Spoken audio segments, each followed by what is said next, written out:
অন্তরটাকে বড় বানা, মানুষের বুকে লাগানোর গুণটা অর্জন কর।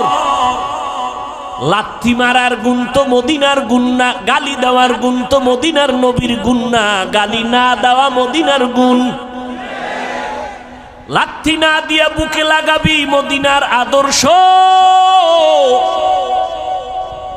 এই জমিনে জান্নাতের টিকিট পেয়েছেন 10 জন সাহাবা।